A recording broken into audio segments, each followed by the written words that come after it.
సమీరం అనే చిన్నారి క్రిస్మస్ సమయానికి ఎంతో ఆసక్తిగా ఎదురుచూస్తుంది. ఆమెకు సాంటా తనకు బహుమతి తీసుకొస్తాడని ఆశ ఉంది. అయితే ఆమె ఊరిలో ఉన్న పాత క్లాక్ టవర్ యాంత్రికంగా పనిచేయడం ఆగిపోయింది. సాంటా తన జాదుకర్ ఎరువులతో కలిసి ఆ క్లాక్ టవర్ కి ప్రాణం పోయడానికి ప్రయత్నించాలనుకున్నాడు. క్లాక్ చలించకపోతే సమయం ఆగిపోతుంది. మరి పిల్లలందరికీ బహుమతులు ఎలా అందిస్తాను అని సాంటా ఆలోచించాడు. ఎల్వ్లు తమ జాదూ వండర్లతో క్లాక్ టవర్ గేర్లను జతచేశారు. కానీ చివరి గేర్ సరైన స్థలంలో పెట్టకపోవడంతో సాంటా స్వయంగా రంగంలోకి దిగి గేర్ని సరిచేశాడు. ఒక్కసారిగా టవర్ క్లాక్ టిక్ టాక్ చేస్తూ పని చేయడం ప్రారంభించింది.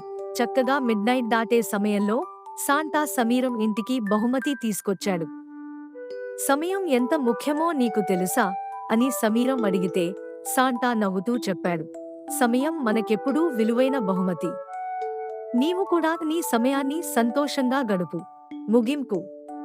ఆ రోజు నుండి సమీరం ప్రతి క్షణాన్ని ఆనందంగా గడుపుతూ సమయాన్ని విలువగా భావించింది. క్రిస్మస్ ఆమెకు ఒక మంచి బహుమతి మాత్రమే కాకుండా జీవితం గురించి గొప్ప గుణపాఠాన్ని కూడా ఇచ్చింది.